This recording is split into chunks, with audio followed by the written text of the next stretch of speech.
දිනකටම උදේ 7:30ට විතර වැටිකන් සිටි ඒ කියන්නේ ලෝකෙ සිටින සියලු කතෝලික ජනතාවගේ ප්‍රධාන තැනක්.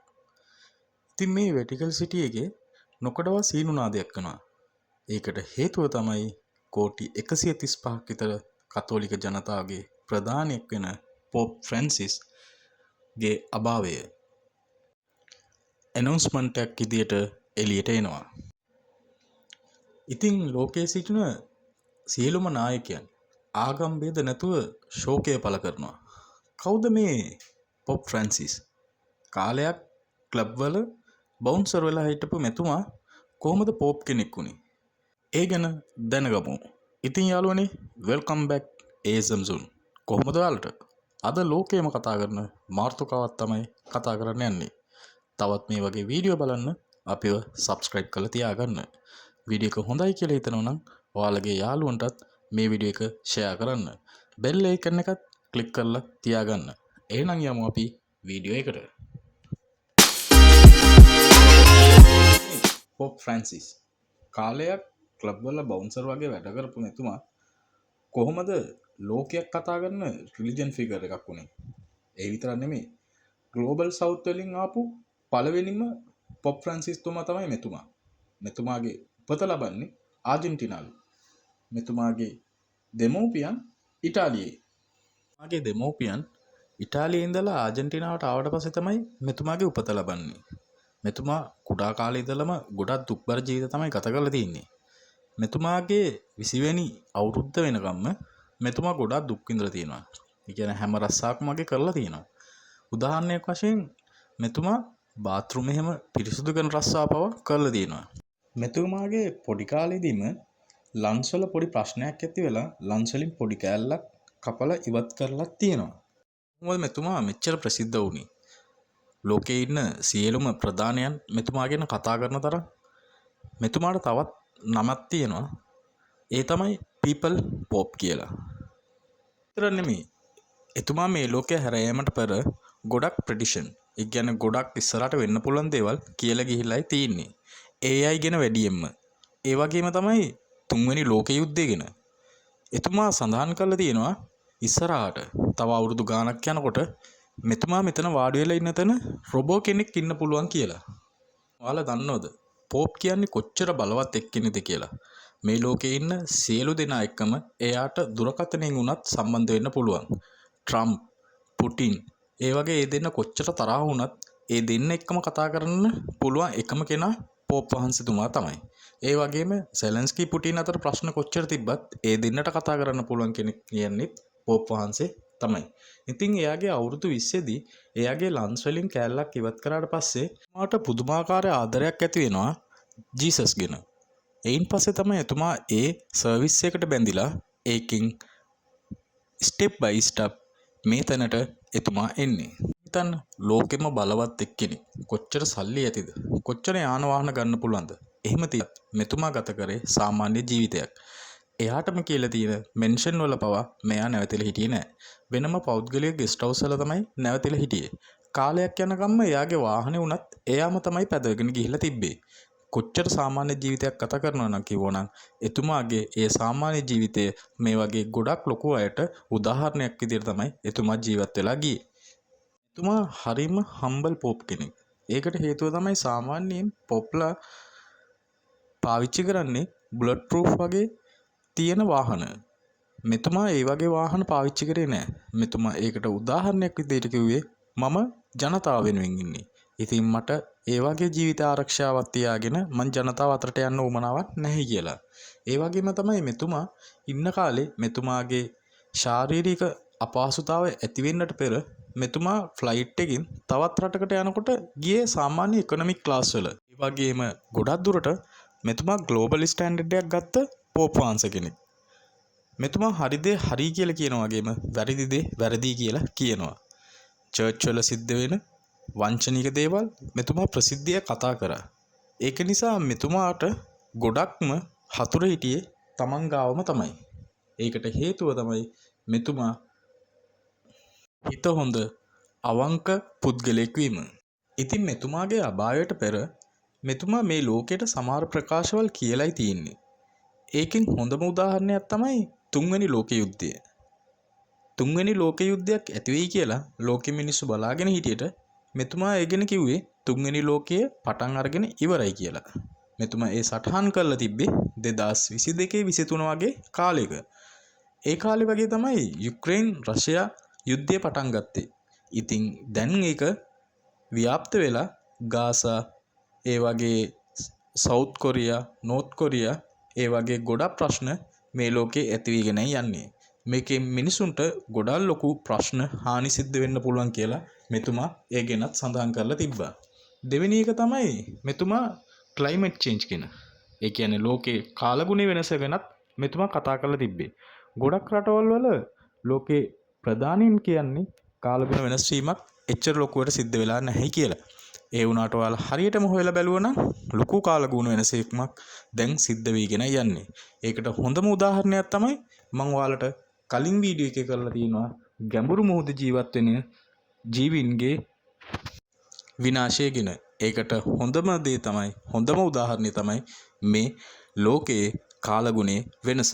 එතුමා කාලගුණ වෙනස ගැන මෙන්න මේ වගේ දෙයක් කියලා තිබ්බා. මේක හොඳට පැහැදිලිව අහගන්න. දෙවියන් විසින් අපිට සමාව දෙනු ලැබෙනවා. ඒ වගේම මිනිස්සයා අපිට සමාව සමහර විට දෙන්න පුළුවන්. නමුත් ස්වභාව ධර්මයේ විසින් අපිට කවදාවත් සමාවක් නම් දෙන්නේ නැහැ. අපි ස්වභාව ධර්මයේ විනාශ කරනකොට ඒ අපේ විනාශය කියලා තමයි එතුමා කියලා තින්නේ. වෙන එක තමයි එතුමා AI වලට ගොඩක් විරුද්ධව තමයි කතා කරලා තින්නේ. ඒ කියන්නේ මිනිස්සෙගේ හැම ජීවිතේම හැමදේම AI වලට තීරණය කරන්න දෙන්න බැහැ කියලා. කියන්නේ මිනිස්සෙක්ගේ ඉපදීම ඒ වගේම මිනිස්සෙක්ගේ මරණය AI තීරණය කිරීම ඒක වැරදි දෙයක් කියලා එතුමා තරයේ ප්‍රකාශ කරලා තියෙනවා. හතරවෙනි එක තමයි ට්‍රාන්ස් හියුමනිසම්. ඒ කියන්නේ ඉස්සරහට දැන් තියෙන ලෝකයේ දියුණුවත් එක්ක අපේ DNA වලින්ම මිනිස්සෙක් ඉපදෙන්න කලින් මෙයාගේ ඉපදීම කොච්චර කාලයකද සිද්ධ වෙන්න ඕන. මෙයාගේ පොඩි කාලේදී මෙයා කොච්චර අවුරුදු ගානකින්ද ඇවිදින්න ඕන. මෙයාගේ අවුරුදු 20ේදී මෙයා කොයි වගේද හැසිරෙන්න ඕන. කොයි වගේ ලස්සනත් ලැබෙන්න ඕන කියන එක ඒ වගේ දේවල් මිනිස්සු තාක්ෂණයෙන් කරන්න පුරුදු වෙයි කියලා තියෙනවා. එහෙම කරාට පස්සේ මේ ලෝකේ අනිවාර්යයෙන්ම දෙපාර්ශ්වයක් විතරයි ඉතුරු වෙන්නේ. එකක් දුප්පත් එකක් පොසත්. ඒ දෙයින් වෙන්නේ මනුස්ස ජාතියම නැතිවීමක් කියලා මෙතුමා තරයේ ප්‍රකාශ කරලා තියෙනවා. ඉමෝෂන් එතුමා සඳහන් කරලා තිබ්බේ දැන් එතුමා ඉන්න තැන ඒ කියන්නේ පොප් ෆ්‍රැන්සිස් තුමා ඉන්න තැන අනාගතයේදී AI රොබෝ කෙනෙක් විසින් ක්‍රියා කරවන්න පුළුවන් කියලා. හරි. දැන් ඉතින් අපි අන්තිම වශයෙන් බලමු පොප් වහන්සේ කෙනෙක් මේ ලෝකයෙන් හැර ගියාට පස්සේ ඒක කොහොමද හරියටම ස්ථිරව දැනගන්නේ? ඒකෙන් පස්සේ සිද්ධ වෙන දේවල් කොයි විදිහට සිද්ධ වෙන්නේ? ඒක අපිට කොටස් 6කට වගේ බෙදන්න පුළුවන්. පළවෙනි එක තමයි එතුමාගේ අභාවය. කොහොමද තීරණය කරන්නේ? එතුමා මේ ලෝකෙන් හැර ගියා කියලා. ඒකට මුලින්ම එතුමාගේ වාසස්ථානයේට වැටිකන් සිටි එකේ ඉන්න ප්‍රධානම වෛද්‍යවරයෙකුයි කාඩිනල් කැමරලින් මේ දෙන්න කන්ෆර්ම් කරන්න ඕන පාප්තුමා මේ ලෝකෙන් සදාහටම නැති වුණා කියලා. ඒක ක්‍රම දෙකකට සිද්ධ කරනවා. සාමාන්‍යයෙන් ඔයාලා දැකලා තියෙනවද ඩොක්ටර්ස්ලා යූස් කරන මිටියක් සිල්වර් පාට වගේ පොඩි මිටියක්. ඒකෙන් තුන් පාරක් මෙතුමාගේ නල්ලට තට්ටු කිරීමක් සිද්ධ කරනවා. එහෙම තට්ටු කරද්දී එයාලා බලන්නේ සාමාන්‍ය එයාගේ ශරීරයේ වෙනස් වීමක් සිද්ධ වෙනවද කියලා.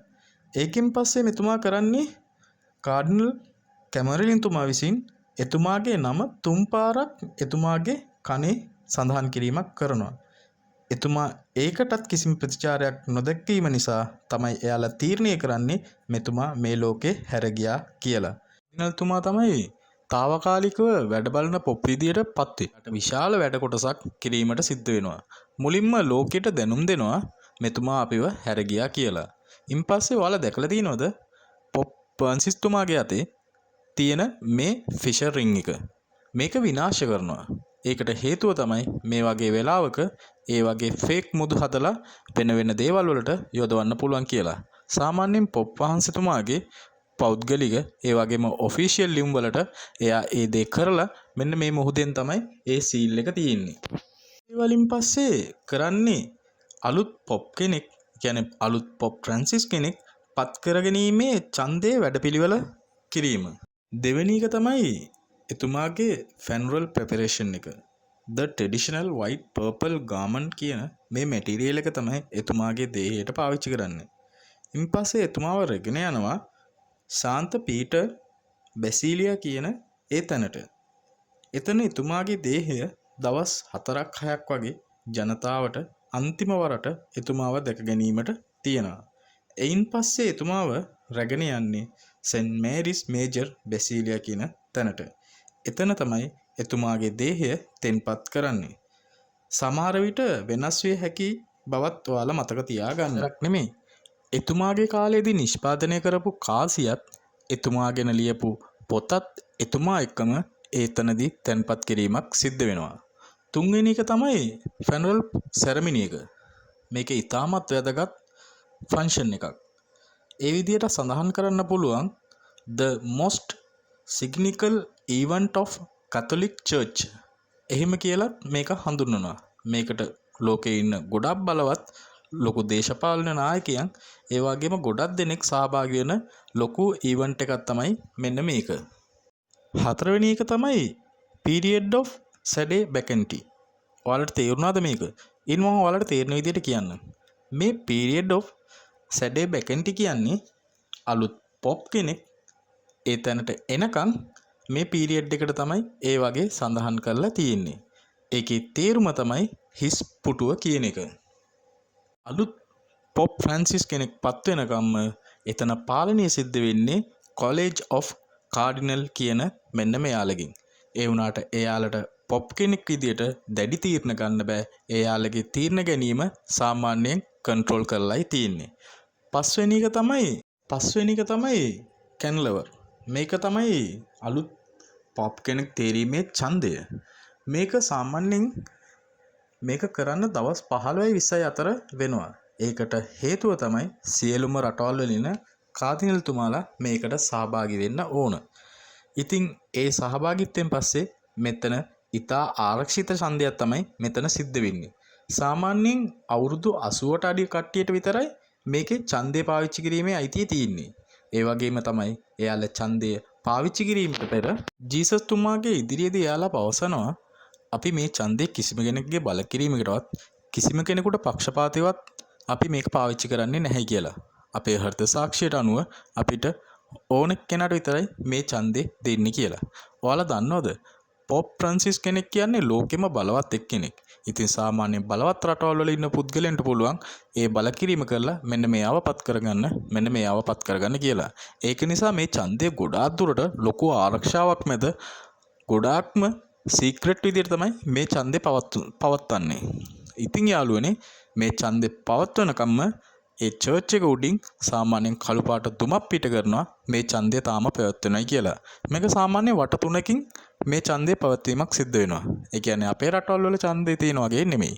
සාමාන්‍ය අපේ රටේ තියෙන්නේ එක්කෙනෙක් 50ක් අරගෙන අනිත් එක්කෙනා 52ක් ගත්තම එයා දිනුම්. මේ වගේ ඡන්දයක් නෙමෙයි මෙතන තියෙන්නේ. සාමාන්‍යයෙන් එයා පොප් කෙනෙක් වෙනවා නම් 3න් 2ක් ඡන්දේ ගන්න ඕන. ඉතින් අලුත් පොප් කෙනෙක් පත් කරාට පස්සේ එයාලා ඒ දුමේ පාට වෙනස් කරලා සුදු පාට දුමක් එතනින් පිට කිරීමක් සිද්ධ කරනවා. ඒකෙන් එළියේ ඉන්න මිනිස්සු දැනගන්නවා අලුත් පොප් කෙනෙක් අපිට පත් වුණා කියලා. වශයෙන් පොප් කෙනෙක් තෝරාගත්තට පස්සේ එතන ඉන්න කාඩිනල් චීෆ් එතුමාගෙන් ප්‍රකාශයක් ගන්නවා ඔබතුමා මේ රාජකාරිය බාර ගැනීමට කැමතිද කියලා. එතුමා නැහැ කිව්වොත් ඉතින් නැවතත් ඡන්දය තැබීමක් තමයි සිද්ධ වෙන්නේ. එතුමා ඒක බාර ගන්න කැමතියි කිව්වට පස්සේ එතුමාලටම අදාළ එතුමාලටම විතරක් තියෙන ඒ ඇඳුම සුදු පාට ඇඳුම එතුමාට බාර දීමක් සිද්ධ කරනවා. ඒ දෙයින් පස්සේ ජනතාවට මෙතුමාව ප්‍රසිද්ධ කිරීමක් සිද්ධ වෙනවා. මේ තමයි අපේ අලුත් පොප් ෆ්‍රැන්සිස් කියලා. ඔන්න ඔය වගේ වීඩියෝස් ඔයාලටත් ඉස්සරහටත් බලන්න නම් මගේ channel එක subscribe කරලා තියාගන්න. මේ වීඩියෝ එකේ වාදයක් ඉගෙන ගත්තා නම් ඔයාලගේ යාළුවන්ටත් මේ වීඩියෝ එක share කරන්න. එහෙනම් තවත් වීඩියෝ එකකින් ඔයාලව හමු වෙන තෙක් ඔයාලගේ සමුගන්නවා. සුබ දවසක් සියලු දෙනාටම.